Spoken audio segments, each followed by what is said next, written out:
আজকে আমার আলোচনা শুরু হবে হচ্ছে ভেক্টর অ্যানালাইসিস নিয়ে। সো ভেক্টর অ্যানালাইসিস নিয়ে কথা বলতে গেলে যে কয়েকটা কথা বলতে হয় সেগুলো খুব দ্রুত বলে আমরা টপিকে চলে যাব। হ্যাঁ, at first vector analysis start করতে গেলে আপনাদের যে দুইটা জিনিস সম্বন্ধে ধারণা থাকতে হবে। একটা হচ্ছে what is the meaning of scalar and what is the meaning of vector. Scalar কি? স্কেলার হচ্ছে যদি কোনো একটা টার্ম তাকে যদি রিপ্রেজেন্ট করতে শুধু ম্যাগনিটিউডের মাধ্যমে রিপ্রেজেন্ট করানো যায় তাহলে সেটাকে বলা হয় স্কেলার, তাই না? আর ভেক্টর হচ্ছে কি? ভেক্টর হচ্ছে সেখানে ম্যাগনিটিউডের পাশাপাশি ডিরেকশনও থাকবে। যদি কোনো একটা টার্মকে রিপ্রেজেন্ট করতে যদি ম্যাগনিটিউডের পাশাপাশি ডিরেকশনেরও প্রয়োজন হয় তাহলে সেটাকে বলা হয় ভেক্টর। ফর এক্সাম্পল, স্কেলারের একটা সহজ উদাহরণ হচ্ছে কি, যেমন কোন একটা বডির মাস, তার ভর কত, ভরের কোনো ডিরেকশন দরকার নেই, জাস্ট অথবা ডিস্টেন্স।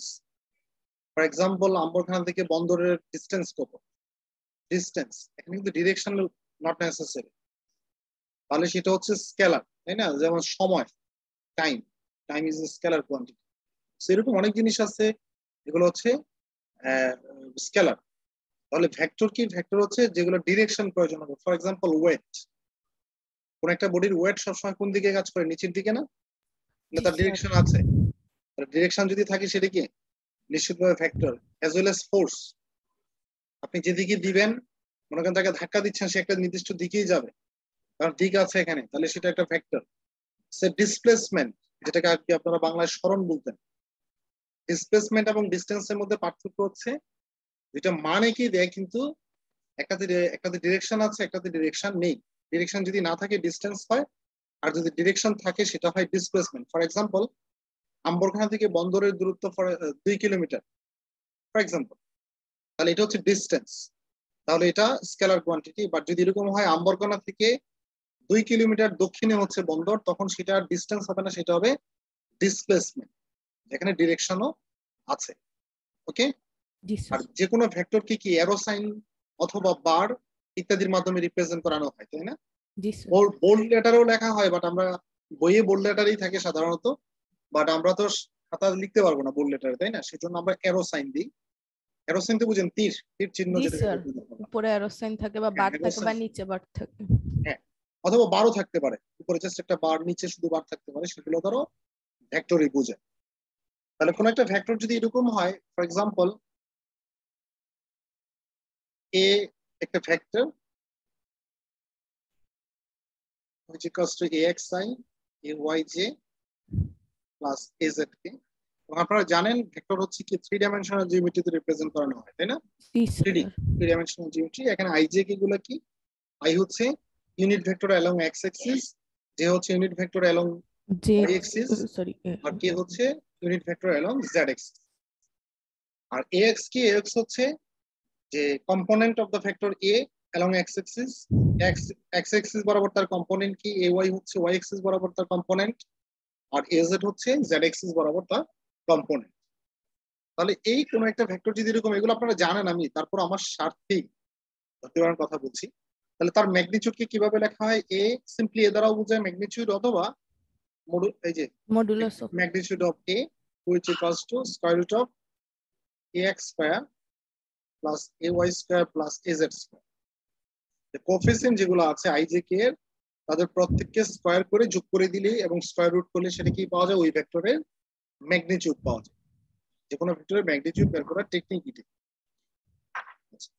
এবং ভেক্টরের এডিশন এবং সাবট্রাকশন হচ্ছে একেবারে সিম্পল, অ্যাজ ইউজুয়াল সাবট্রাকশন এডিশনের মতোই। কারণ আই আই যোগ হবে, জে জে যোগ হবে, কে কে যোগ হবে।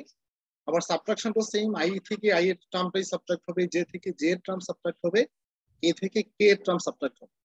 কিন্তু এখানে সমস্যাটা হচ্ছে মাল্টিপ্লিকেশন। মাল্টিপ্লিকেশন একটু ব্যতিক্রম। ভেক্টরের ক্ষেত্রে মাল্টিপ্লিকেশন হয় দুই ধরনের, হয় dot, otherwise cross. Cross. Dot product অথবা ক্রস প্রোডাক্ট। ডট প্রোডাক্টের আরেকটা নাম হচ্ছে স্কেলার প্রোডাক্ট। যে ভেক্টরে কি হয়? ডট প্রোডাক্ট অথবা স্কেলার। স্কেলার প্রোডাক্ট, দুটো জিনিস সেমই। যেমন একটা ভেক্টর যদি এরকম হয় এ, আরেকটা ভেক্টর যদি হয় বি, তাদের মধ্যে ডট প্রোডাক্টের ফর্মুলা হচ্ছে A B cos theta. A B cos theta. তবে এখানে থিটাটা কি? থিটা হচ্ছে এ এবং বি এর মধ্যবর্তী অ্যাঙ্গেল। এটা যদি এ হয়, এটা যদি বি হয়, তো এ ভেক্টর ভি আর এই থিটাটা হচ্ছে তাদের মধ্যবর্তী অ্যাঙ্গেল। আর সিম্পলি এ বলতে বোঝায় কি? এ ভেক্টরের ম্যাগনিটিউড। সিম্পলি বি বলতে বোঝায় বি ভেক্টরের magnetic. Magnitude. A dot B বের করার এটা একটা সূত্র আছে। আরেকটা সূত্র আছে এরকম যে এ ভেক্টরটা যদি এরকম হয় a x I plus a y J plus a z k, similarly b যদি হয় b b x. X I plus b Y J plus b z k, তাহলে এ ডট বি এর আরেকটা ফর্মুলা আছে, a dot b which equals to ax bx plus ay by plus az bz।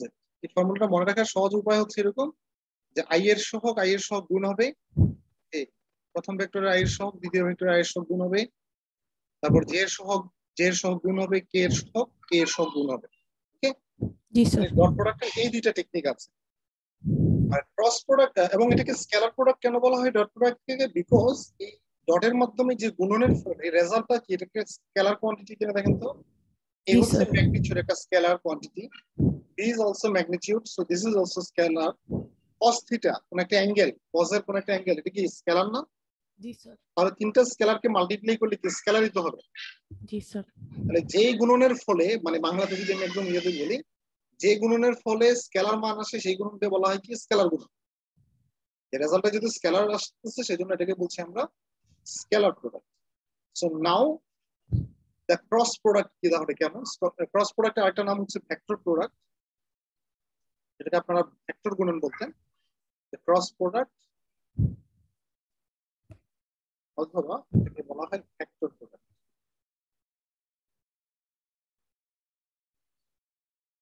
এ একটা vector, B is another vector, a cross b which equals to হয় a B.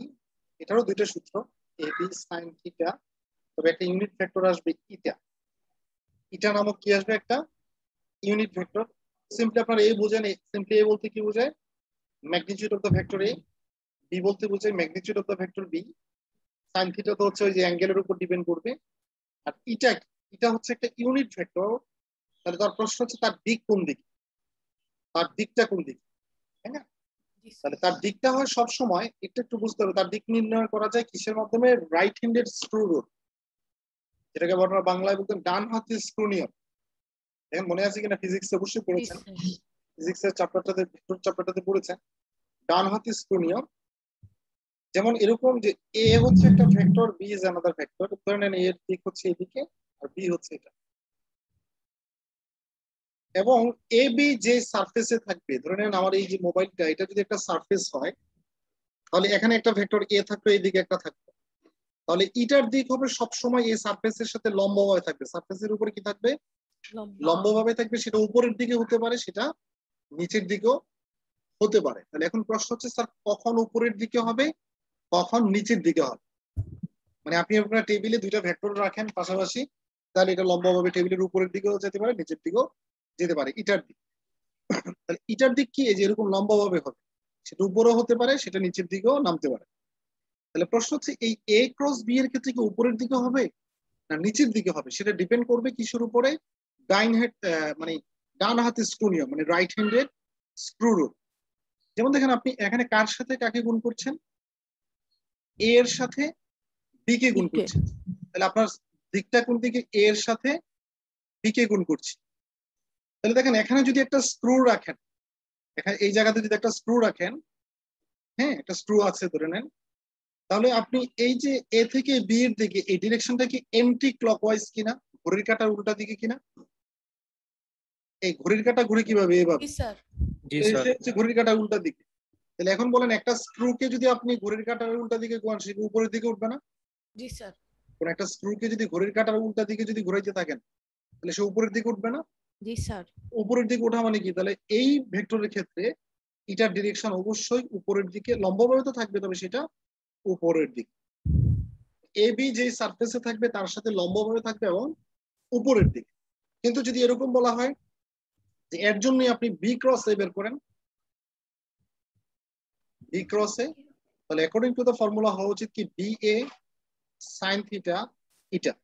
তাহলে দেখেন B cross এ, তাহলে এ যদি এখানে থাকে আর বি যদি এখানে থাকে, তাহলে দেখেন এখানে বি এর সাথে এ কে গুণ করছে, তাহলে ডিরেকশন কি এটা কি না? জি স্যার। তাহলে এটা কি ক্লকওয়াইজ ডিরেকশন। একটা স্ক্রুকে যদি ক্লকওয়াইজ ডিরেকশনে ঘুরাইতে থাকেন সে কি নিচের দিকে নামতে থাকবে না, ভিতরের জি দিকে স্যার। যাবে? তাহলে এক্ষেত্রে কিন্তু এটার ডিরেকশন হবে কোথায়? নিচের দিকে। আমি জানি না আপনারা ইন্টারমিডিয়েট রাইট হ্যান্ড স্কুল কেমন বুঝতেন দিকটা।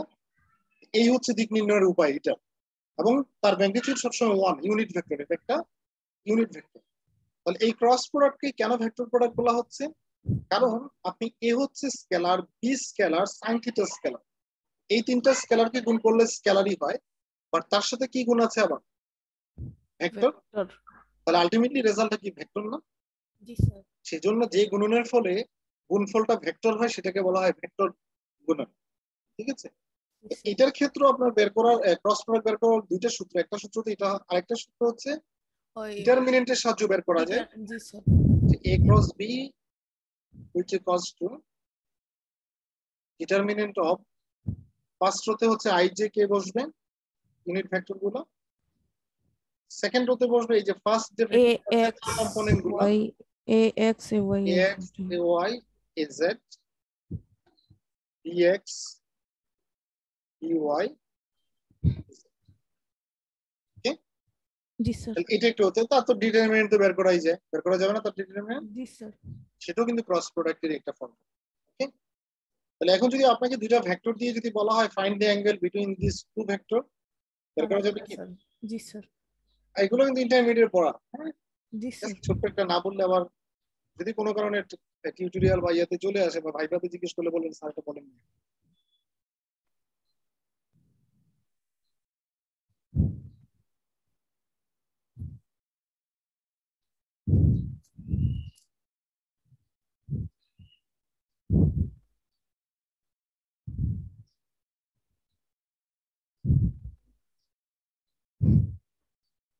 সরি ওকে,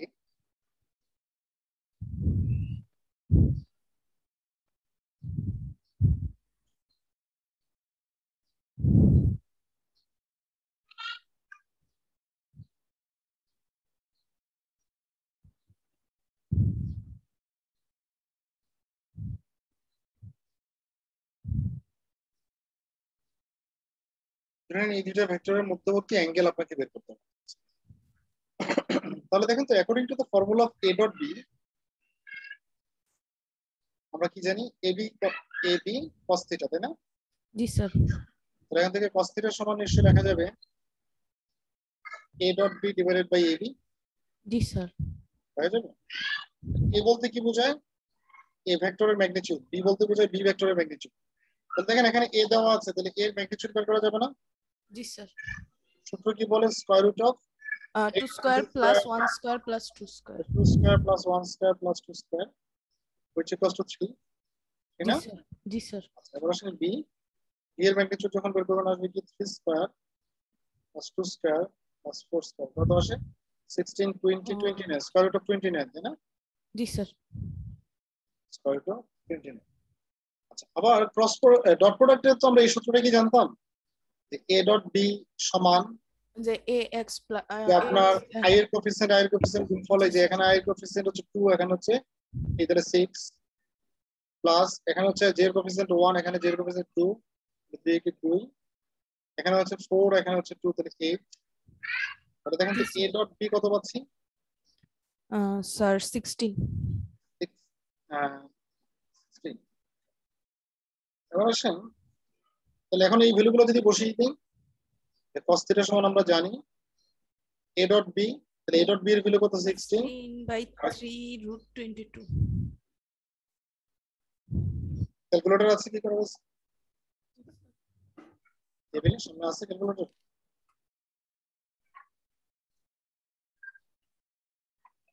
রুট ওভার 29 তো 5 থেকে একটু বড় হবে।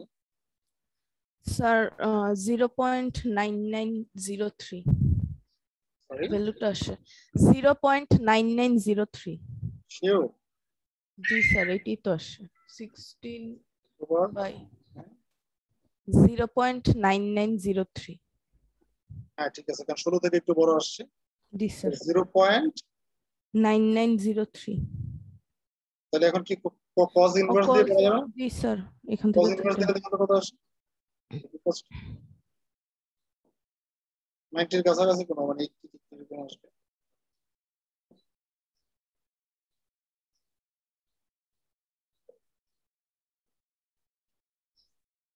একটা অ্যাঙ্গেল আসবে না জি স্যার বের করতে তো আসবে। আর যদি এখন প্রশ্ন হচ্ছে স্যার এটা যদি 1 এর বড় হয়ে যেত ভাগ করলে? স্যার থিটার মান তো 7.95 আসছে 95 তারপরে কত? 7.95 7.95 নাকি 75 পয়েন্ট সামথিং? না স্যার 7.95 আসছে 7.95 ডিগ্রি cos 7.95 স্যার 0.9903 আপনি একটা 9 লিখছেন ও এটা এই জন্যই তো 03 স্যার। আমি ভাবছি 99 স্যার0.99। জি স্যার ও ঠিক আছে, তো তাহলে cos 0 ডিগ্রি ভ্যালু যেহেতু 1, এটা 1 এর কাছাকাছি একটা সংখ্যা না? জি স্যার 1 এর কাছাকাছি হলে তো সেই 0 ডিগ্রি থেকে বড় সংখ্যা, মানে খুব বেশি বড় হবে না আর কি। হ্যাঁ জি স্যার ঠিক আছে, তাহলে কি অ্যাঙ্গেল চলে আসলো? তাহলে কি অ্যাঙ্গেল বের করা যাবে না? এখন আমার প্রশ্ন ছিল এটা যদি 1 এর বড় হতো এটা? তখন স্যার আসতো না বা তখন আমরা তখন কি বলতাম যে আসলে এই দুইটা ফ্যাক্টর একে অপরকে ইন্টারসেক্ট করে না, জি স্যার কারণ যেহেতু cos হচ্ছে +1 এবং -1 এর মধ্যে সীমাবদ্ধ। পজিটিভ বাবা ক্লাস যাও, আমি কিভাবে তুলে নিব? আমি তো ক্লাস নিচ্ছি। সো এখন যদি 1 এর বেশি হয় তার মানে কি, যেখানে আসলে অ্যাঙ্গেল এক্সিস্ট করছে না, তাই অ্যাঙ্গেল এক্সিস্ট না করা মানে কি আসলে তারা ইন্টারসেক্টই করছে। দুটো ভেক্টর থাকা মানেই যে ইন্টারসেক্ট করবে এমন তো কোনো বাধ্যবাধকতা নেই, আছে কি? না স্যার যেমন দুইটা স্ট্রেট লাইন থাকা মানেই যে তারা ইন্টারসেক্ট করবে যেমন সত্য না, আবার ভেক্টরও সেম, ভেক্টর হলেই ইন্টারসেক্ট করতে হবে এমন কোনো বাধ্যবাধকতা নেই। তার মানে যদি -1 থেকে ছোট হয় অথবা +1 থেকে যদি বড় কোনো সংখ্যা হয়, তাহলে দ্যাট মিনস এখানে আসলে তারা একে অপরকে ইন্টারসেক্টই করছে। ওকে, কোনো অ্যাঙ্গেল এক্সিস্ট জি স্যার এটা গেল একটা। দেন আমরা যেটা নিয়ে কথা বলতে চাই সেটা হচ্ছে আপনার vector differentiation. So vector differentiation জিনিসটা হচ্ছে এরকম যে নর্মালি যে আপনারা ডিফারেন্সিয়েশন জানেন, ভেক্টরের ক্ষেত্রে সেম ডিফারেন্সিয়েশন, তবে সেক্ষেত্রে যদি কোনো ভেক্টর ফাংশনে আইজে কে তো থাকবে নিশ্চিত, আইজে কে গুলোকে আমরা সবসময় কনস্ট্যান্ট হিসেবে রেখে দিই। ধরে নেন আপনাকে ডিফারেন্সিয়েট করতে বলা হলো x স্কয়ার আই কে, তাহলে এক্ষেত্রে আইটা কি হিসেবে থেকে যাবে? কনস্ট্যান্ট। শুধু আমরা ডিফারেন্সিয়েট করবো কাকে? X x square square. এরকম জাস্ট ভেরিয়েবলটাকে করবো, আইটা কনস্ট্যান্ট হিসেবে থেকে যাবে। So I think you have the idea about the velocity and acceleration. I think G sir আপনাদের ধারণা আছে নিশ্চয়ই। তাহলে এখন আমাকে বলেন তো ভেলোসিটি বলতে কি বোঝায় মূলত? ভেলোসিটি জিনিসটা কি? স্যার ভেলোসিটি তো বেগ সরণ আর সময়ের দূরত্ব Sir, amount of distance crossed per unit time. যে দ্যাট মিনস মানে একদম আমি যদি, হ্যাঁ আপনারটাও হয়েছে, আমি যদি বলি জিনিসটা এরকম কিন্তু কিনা দেখেন, rate of change of displacement is called velocity, হবে স্যার অথবা Yes, sir. Rate of change of position vector, কারণ পজিশন ভেক্টরটা কিন্তু ডিসপ্লেসমেন্টই। পজিশন sir. ভেক্টরের যে rate of change, rate of change মানে কি সময়ের সাথে পরিবর্তন, যেটা এটাকেই বলা হয় rate of change.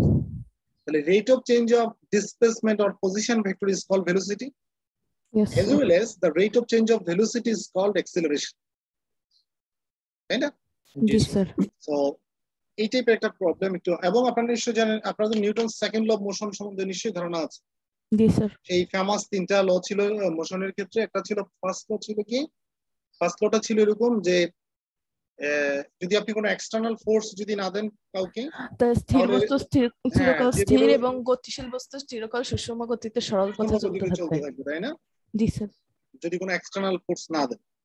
This is the first law. And the second law হচ্ছে কি, সেকেন্ড ল ছিল the rate of change of momentum is proportional to force, জি স্যার যে ভরবেগের পরিবর্তনের হার তার উপর প্রযুক্ত বলের সমানুপাতিক। আর থার্ড লটা ছিল একেবারে প্র্যাকটিক্যাল, আমাদের বাস্তব জীবনে সত্য, every action has an equal and opposite reaction reaction. Second লটা এখানে আমার আলোচ্য বিষয়। সেকেন্ড লটা নিশ্চয়ই জানেন যে rate of change of momentum is proportional to force. যে মোমেন্টামের যে রেট অফ চেঞ্জ মানে ভরবেগের যে পরিবর্তন সেটা হচ্ছে কি ফোর্সের সমানুপাতিক, এবং সেখান থেকে আমরা রিলেশন বের করেছিলাম F ওই যে equal to ma. F equals to ma, k এর ভ্যালু 1 চলে আসে, তাই না? জি আমরা স্যার। ধরে নিতেন F যদি 1 নিউটন হয়, মাস যদি 1 কেজি হয়, এটা যদি এরকম হয় তাহলে k1, তাহলে F equals to ma। এটাই প্রমাণের টেকনিক ছিল, আর কোনো ওয়ে ছিল। সো সেই F equals to ma টেকনিকটা আমাদের লাগবে, কারণ যেহেতু force is always related to the mass of a body and the acceleration. So তাহলে আমার এই ফর্মুলাটা আমাকে জানতে হবে F equals to ma। আর ওয়েট তো অন্য জিনিস, ওয়েট তো হচ্ছে just mass into acceleration due to gravity, তাই না? জি স্যার। এটা নিয়ে কথা হয়েছে আমরা যখন ডিফারেনশিয়াল ইকুয়েশন করেছিলাম লাস্ট সেমিস্টার। জি sir.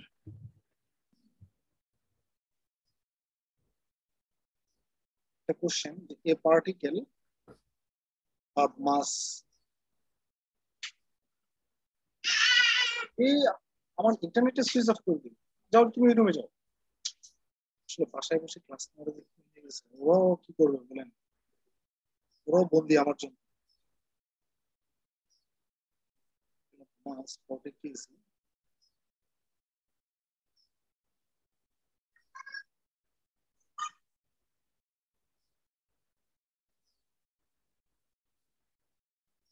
element path, there's position vector,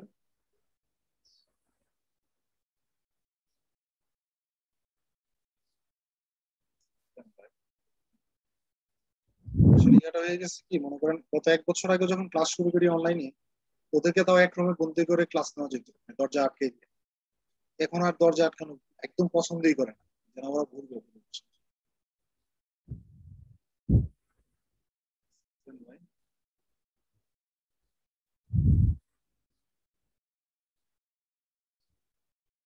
দুজনকে একসাথে রাখাও জানে, টুইন তো আপনারা নিশ্চয়ই জানেন, টুইন বেবি। তো দুজনকে একসাথেও রাখা যায় না, খেলে খেলে আমার ঝগড়া লেগে যায়।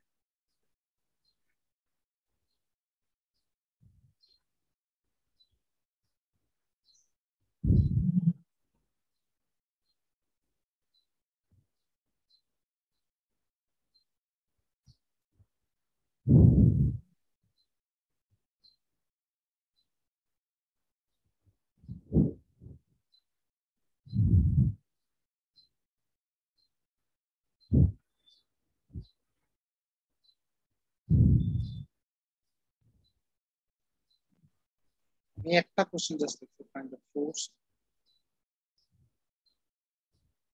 Find the magnitude of the force, magnitude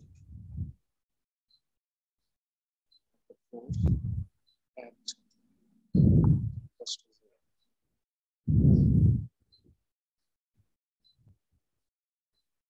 A particle mass 40 kg moving along a path whose position vector is given by r equals to this, where t is the time, find the magnitude of the force at t equals to 0. Magnitude বলা হচ্ছে এই জন্য কারণ ফোর্সটা একটা vector, তাই না? আমাকে এখানে ভেক্টরটা বের করার উদ্দেশ্য হচ্ছে তার ম্যাগনিটিউডটা কি। তাহলে দেখেন আমরা জানি ফোর্স কার উপর ডিপেন্ড করে, মাস এবং অ্যাক্সেলারেশন, তাই না? তাহলে মাস কিন্তু আমার কোশ্চেন দেওয়া আছে না? জি স্যার। তাহলে আমার দরকার কি শুধু আমার জানা অ্যাক্সেলারেশন। অ্যাক্সেলারেশন বের করার জন্য দেখেন এখানে পজিশন ভেক্টর দেওয়া আছে কিনা। জি স্যার। তাহলে পজিশন ভেক্টরকে দুইবার ডিফারেন্সিয়েট করলে কি অ্যাক্সেলারেশন পাওয়া যাবে কিনা? জি স্যার। এবং দেখেন আমরা যদি প্রথমে ভেলোসিটিটা বের করতে চাই, ভেলোসিটি বের করার সাথে অ্যাক্সেলারেশন বের করা যাবে না, তাই না? তাহলে v equals to, according to the definition, dr by dt, rate of change of position vector. dt মানে কি, রেট অফ চেঞ্জ আর পজিশন ভেক্টর। এখন dt থাকুক, আর r এর ভ্যালুটা কি, আর হচ্ছে e to the power minus t I plus 3 sin 2t j plus 2 cos 2t যদি ডিফারেন্সিয়েট করি t এর রেসপেক্টে, দেখেন e to the power minus t কি ডিফারেন্সিয়েট করলে হয় minus e to the power minus t, right? G sir. এবার আসেন এখানে 3 তো কনস্ট্যান্ট, sin 2t কে ডিফারেন্সিয়েট করলে হবে কি, মানে প্রথমে চিন্তা করতে হবে sin t কে ডিফারেন্সিয়েট করলে হবে cos t, আর সে কি স্যার t 3 2 কনস্ট্যান্ট তো। দেখেন তো জিনিসটা এরকম আসবে কিনা, ও আচ্ছা ঠিক আছে। এটা হবে কিনা দেখেন তো। জি স্যার। sin কে করলে cos বাদশি তো t না, তাহলে একটা 2 বের হয়ে আসবে, 3 2 6।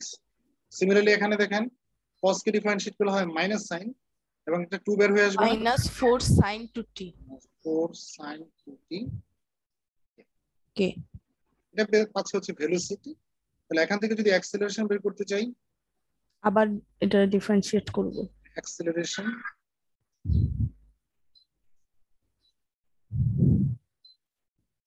অ্যাক্সেলারেশন হচ্ছে a dv by dt, ওই লেখা আছে dt of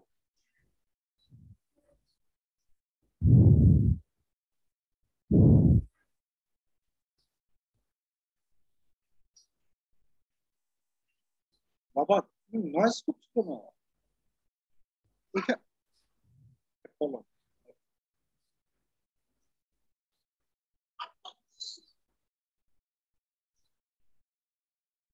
সো তাকে যদি ডিফারেন্সিয়েট করি আমরা, দেখেন এই এখানে তো মাইনাস একটা আছে, e to the power minus t কে ডিফারেন্সিয়েট করলে আরেকটা minus e to the power minus t হবে না, জি এটা স্যার। মাইনাস মাইনাস এটা plus e to the power minus t I.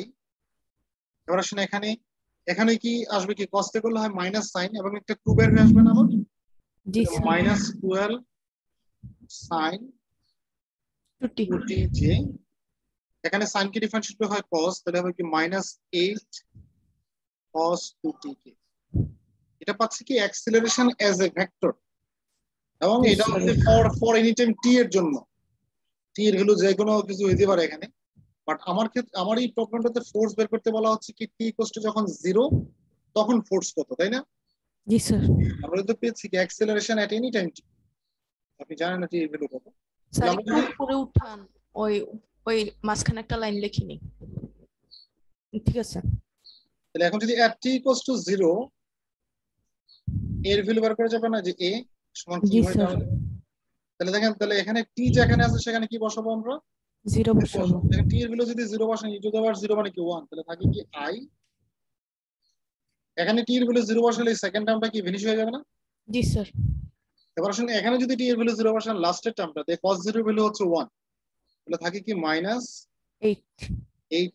কে। এটা পাচ্ছি কি as a vector, vector. But আমার দরকার কি ম্যাগনিটিউড, কারণ যদি আমি ফোর্সের ম্যাগনিটিউড বের করবো, এখন স্যার এটা। তাহলে সিম্পলি a বলতে কি বোঝায় ম্যাগনিটিউড, তাই না? জি স্যার। তাহলে a সমান কি আমরা লিখতে পারবো square root of 1 square plus -8 square. জি স্যার। তাহলে 8 স্কয়ার মানে কত, 64, that means square root of 65। আচ্ছা, তাহলে we know that f equals to ma। জি এখানে স্যার। এখানে কি ভেক্টর সাইন দেওয়া লাগবে নাকি ম্যাগনিটিউড? মানে এখন কিন্তু আমরা ম্যাগনিটিউড কথা বলছি, কারণ a এর কিন্তু ম্যাগনিটিউড বের করেছি, তাই না? জি স্যার। তাহলে মাস কত দেওয়া ছিল কোশ্চেনে, 40 কেজি, আর এখানে অ্যাক্সিলারেশন হচ্ছে √65।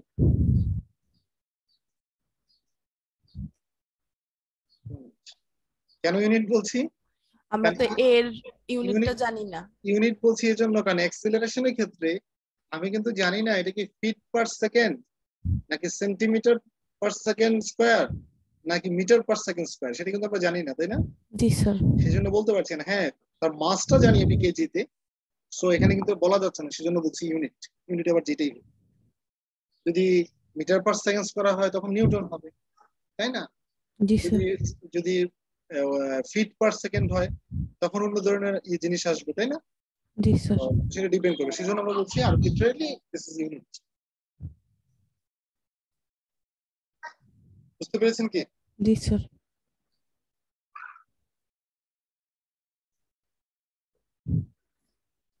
এখন দুইটা ভেক্টরের প্রোডাক্ট সম্বন্ধে আপনারা কম বেশি জানেন, এডিশন, সাবট্রাকশন, মাল্টিপ্লিকেশন। কিন্তু আমরা সবসময় দুইটা ভেক্টরের ক্ষেত্রে শুধু প্রোডাক্ট হয় না, দুইয়ের অধিক ভেক্টরও কিন্তু আসে, দুইয়ের অধিক ভেক্টরও আসে। প্রশ্ন হচ্ছে যদি দুইয়ের অধিক ভেক্টর হয় তখন সেক্ষেত্রে কি জিনিসটা হয়, সেটা নিয়ে একটু কথা বলবো। একটা থিওরি আমরা একটু দেখবো, আপনাকে বলা হলো যে prove that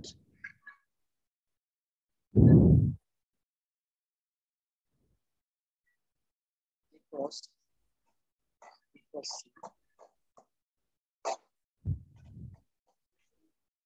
which equals to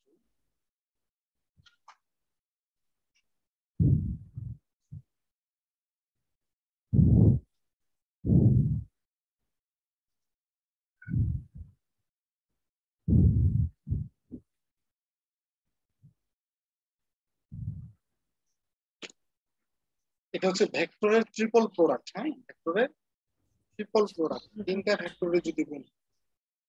তাহলে এখন নিশ্চয়ই এটা দেখে আপনাদের মনে অনেকের মনে প্রশ্ন আসতে পারে, স্যার এখান থেকে এ বি সি এর ভ্যালু কিছুই দেওয়া নাই, তাহলে আমরা কিভাবে প্রমাণ, তাই না?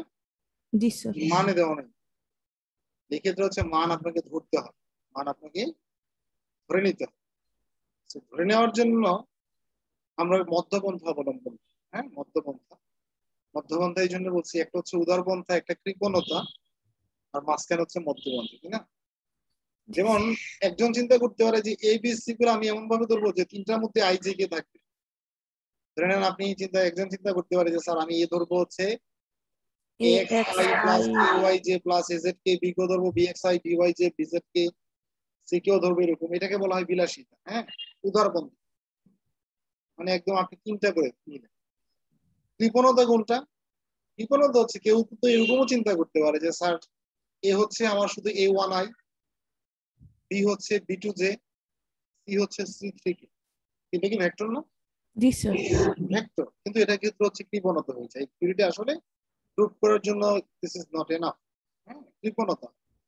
আর আপনি তিনটা করে যদি ধরেন, সেটাই বিলাসিতা বা উদারপন্থা এই জন্য হয়, কারণ দেখেন তিনটা তিনটা যদি গুণ করেন, যে এখানে তিনটা টার্ম এখানে তিনটা টার্ম গুণ করলে গুণফলটা কি 9টা টার্ম আসবে না? জি স্যার। আবার এই 9টার সাথে যখন এখানকার তিনটা আসবে, টোটাল কয়টা টার্ম হয়ে যাবে? 27টা। জি স্যার। এটা তো বিলাসিতা ছাড়া কিছু না, অনেক সময় যাবে, অনেক টাইম কনজিউমিং। তাহলে আমরা একটু মধ্যপন্থা অবলম্বন করবো। হ্যাঁ, মধ্যপন্থাটা কি হবে? আমরা তিনটা ভেক্টর ধরবো, ধরতে গিয়ে এমন ভাবে ধরবো যে লেট এ ধরলাম হচ্ছে আপনার এরকম, এর ক্ষেত্রে আমি তিনটাই নিচ্ছি, তিনটা অ্যাক্সিসই নিচ্ছি, যে a one i, a two J plus a three. একটার মধ্যে ধরলাম তিনটা, বি এর ক্ষেত্রে ধরলাম দুইটা অ্যাক্সিস, তাহলে B two J plus B three K. C এর ক্ষেত্রে ধরলাম একটা অ্যাক্সিস, প্লাস সে একটা অ্যাক্সিস আছে, বাকি দুটো অ্যাক্সিস তার কম্পোনেন্ট জিরো। তাহলে দেখেন তো ওই দুইটার তুলনায় কি এটা কি মধ্যপন্থা না? জি স্যার। তাহলে তিনটাই ধরি নাই, আবার একটা করে শুধু ধরি নাই, সবগুলোর একটা কম্বিনেশন আছে। হ্যাঁ, এবং এরকম না যে তিনটা করে ধরলে আপনার হবে না, কিন্তু উদারপন্থা। কিন্তু আপনি যদি একটা করে ধরেন শুধু, অঙ্ক হবে কিন্তু মার্কস কম পাবেন। আর যদি এখানে মার্কস এর ব্যাপার আছে, মানে আপনারা নিশ্চয়ই বুঝেন থিওরিটিক্যাল কোশ্চেন যখন আনসার করতেন কিভাবে করতেন, যে মার্কস দেখে কত মার্কস, তাহলে একটু ইয়ে করে লিখতে হবে নাকি? এটাও যেমন আপনি এই অঙ্কের জন্য আমি আপনাকে 3 মার্কস দিলাম, আপনি ধরলেন শুধু a one i, b two j, c three k, 2 লাইনে হয়ে যাবে, তাই না? তো 3 মার্কস এর জন্য 2 লাইন ইজ নট এনাফ। ওকে, এখন দেখেন আমরা তিনটা ভেক্টর আমরা ধরে নিলাম। এখন যদি আমরা বি ক্রস সি যদি বের, দেখেন আপনারা নিশ্চয়ই বুঝতে পারছেন লেফট হ্যান্ড সাইডের ভ্যালু বের করতে গেলে at first we have to calculate the value of b cross c, তাই না? প্রথমে বি ক্রস সি বের করতে হবে, দেন সেই রেজাল্টের সাথে একে এ ক্রস মাল্টিপ্লিকেশন। তাহলে প্রথমে যদি বি ক্রস সি যদি বের করতে চাই, আচ্ছা এখন একটা কথা বলতে আমি ভুলে গেছি, জাস্ট এই জিনিসটা দেখালে আপনারা জানেন হয়তো অনেকেই, ক্রসের ক্ষেত্রে ডটটা নিয়ে একটু পরে কথা বলবো, তবে বুঝলাম ক্রস প্রোডাক্টের ক্ষেত্রে এটা যদি সে হচ্ছে একটা ক্লক আছে, হ্যাঁ, জি sir. I j k clock বলি আমরা এটাকে। আই এর সাথে যদি জে কে গুণ করেন, তাহলে কে রেজাল্ট হবে? হবে কে, বাকিটা সেম ডিরেকশনে যেহেতু আছে বাকিটা কে। জে এর সাথে যখন কে করবেন আই। তখন হবে আই, তাহলে কে এর সাথে যখন আই করবেন, জে। তাহলে প্রশ্ন হচ্ছে স্যার যদি উল্টা হয়, যে জে তখন এর সাথে যদি আই গুণ হয় মাইনাস কে হবে। তখন হবে মাইনাস কে, কারণ তারা তো ডিরেকশন এরকম ছিল, আপনি ধরছেন উল্টা ভাবে, তাহলে এটা মাইনাস কে হবে। আবার কে এর সাথে যখন জে করবেন হবে মাইনাস আই, আবার আই এর সাথে কে করলে হবে মাইনাস জে। Minus j. আর যদি সিমিলার হয়, সিমিলার হলে জিরো। ক্রস প্রোডাক্টের ক্ষেত্রে যদি আই ক্রস আই কিংবা জে ক্রস জে কিংবা কে ক্রস কে যদি হয়, তাহলে রেজাল্ট অলওয়েজ জিরো। জিরো। জিনিসটা একটু মনে রাখতে হবে। আর ডটের ক্ষেত্রে তো সিম্পল ডটের ক্ষেত্রে হচ্ছে যদি সিমিলার হয় 1, বাকি ডিফারেন্ট হলে 0। হ্যাঁ, জি sir. i dot i, j dot j, k dot k হচ্ছে 1, আর আর আই ডট different জে হয় 0। হচ্ছে 0, বাকিগুলো সব 0।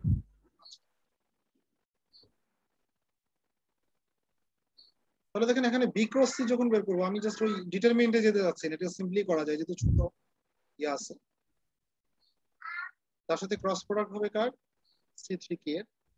তাহলে দেখেন এখন প্রথম টার্মটা দ্বারা যদি এটাকে গুণ করেন তাহলে আসবে কি B2C3 J cross K, plus এবার যদি সেকেন্ড টার্ম দ্বারা করেন তাহলে আসবে কি B3C3 K ক্রস K, তাই না? জি স্যার। এখন বলেন তো ক্রসের ক্ষেত্রে সিমিলার হলে কি আসে রেজাল্ট?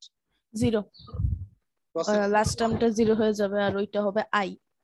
যে তাহলে এটা হচ্ছে হ্যাঁ 0, আর এটা হবে কি J আই। ক্রস K, তাহলে I, তাহলে B2C3। আই। তাহলে এখন লেফট হ্যান্ড সাইড যদি বের করতে চান, A cross B cross C, তাহলে A তো আমরা জানি A1I plus A2J plus A3K,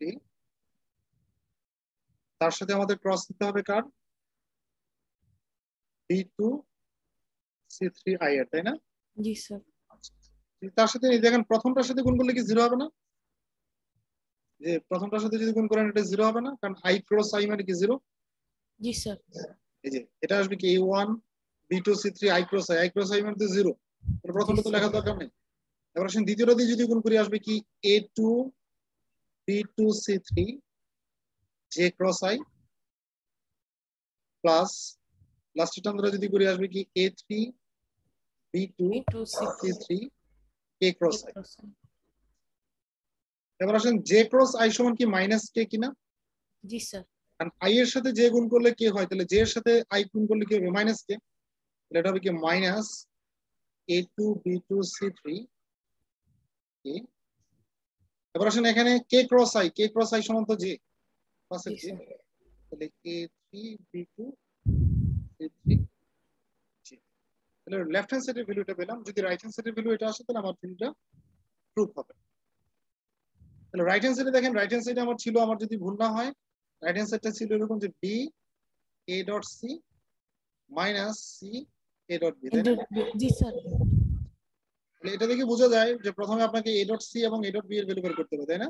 জি স্যার। তাহলে আমরা যদি প্রথমে A ডট C বের করতে চাই, A ডট C, তাহলে টা ছিল কি A1I plus A2J plus A3K dot C হচ্ছে কত, C হচ্ছে জাস্ট C3K, তাই না? জি স্যার। আচ্ছা, তাহলে এখন দেখেন ডট প্রোডাক্টের ক্ষেত্রে কি ছিল সূত্র, I এর সহগ I এর সহগ গুণ প্লাস J এর সহগ J এর সহগ গুণ প্লাস K এর সহগ K এর সহগ গুণ। সেকেন্ড ভেক্টরে কি কোথাও IJ আছে? না, জাস্ট কে আছে। তাহলে কি IJ না থাকা মানে কি I এর সহগ 0 J এর সহগ 0, তাহলে এই দুইটা ফিনিশ হয়ে যাবে, থাকবে কি সিম্পলি A3C3, রাইট? জি স্যার। এবার আসেন যদি আমরা A ডট B বের করি, তাহলে A1I plus A2J plus A3K dot B ছিল হচ্ছে আমার B2J plus A3K।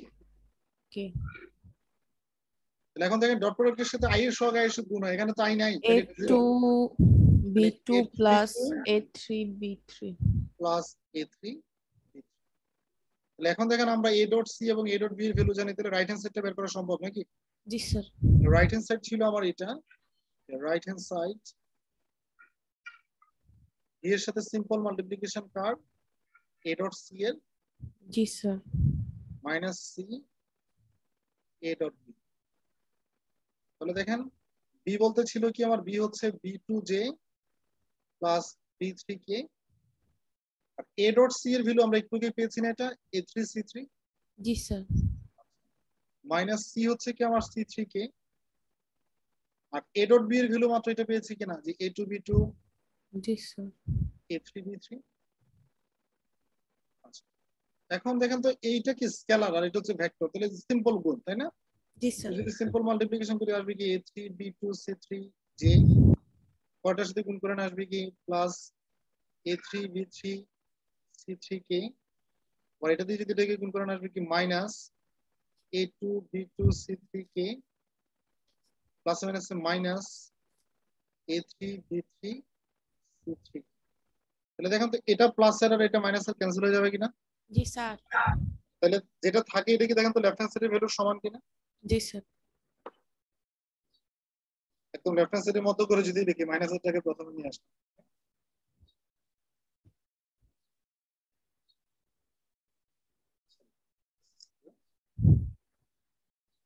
Plus a3 b3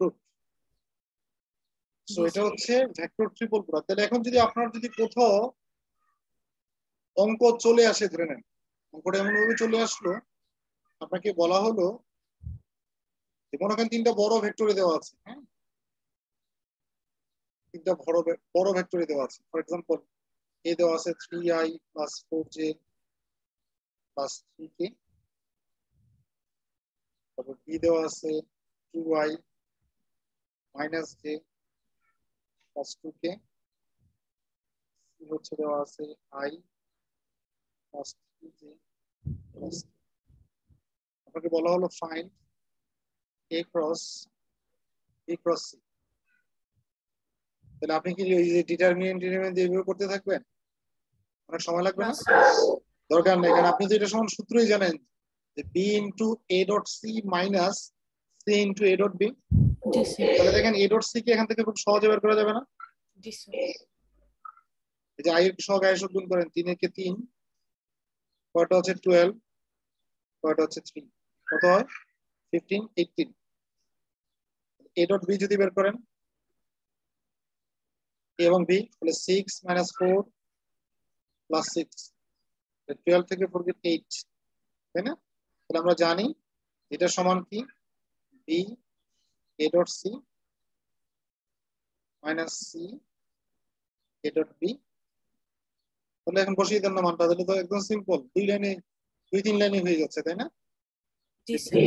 যে তার সাথে কি গুণ হবে a ডট c এর ভ্যালু, a ডট c এর ভ্যালু কত 18, তাহলে 18 দ্বারা কি করতে হবে এটাকে ফুলটাকে গুণ করা লাগবে। কত আসে 36i minus 18j plus 36k, তাই না? জি স্যার। অপারেশন সি তো হচ্ছে এটা, আর a ডট b এর ভ্যালু কত 8, তাহলে 8 দ্বারা গুণ করেন plus 8i plus 24j plus 8, যোগ করেন কত আসে 44i, এখানে আসে হচ্ছে 6j, কয়টা আসে হচ্ছে 44k, তাই না? তাহলে দেখেন তো এটাকে নরমালি আপনি করে দেখেন, ডিটারমিনেন্ট এখানে একবার বের করতে হবে, আবার এই প্লাস বি এর সাথে আবার বের করতে হবে, তাই না? এটা কি সিম্পল, একদম সিম্পল না? যেহেতু অলরেডি আমরা প্রুফ, এটা থিওরি, বুঝতে পেরেছেন? জি স্যার। Yes, sir.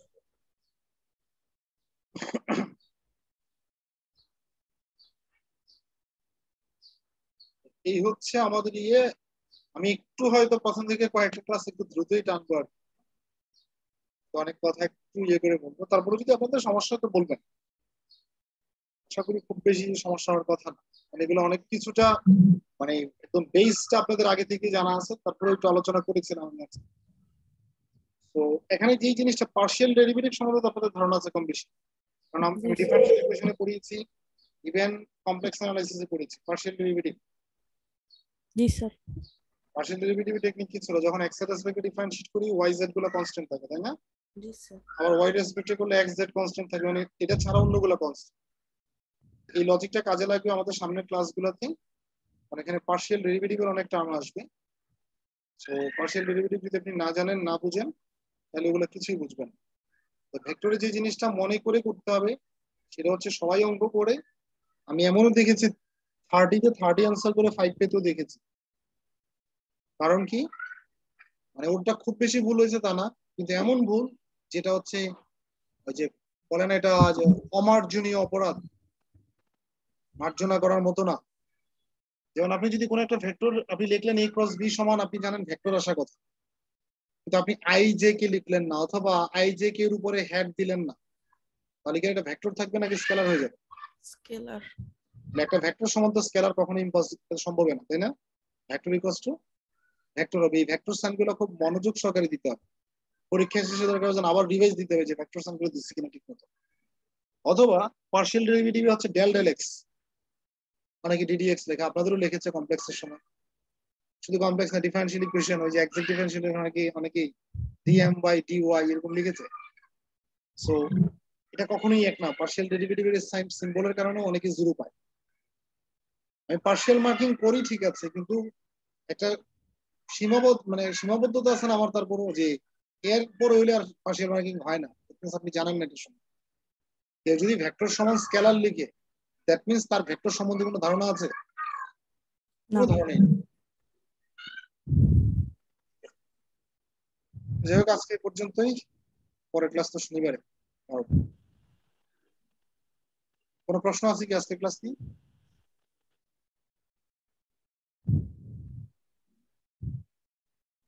না স্যার।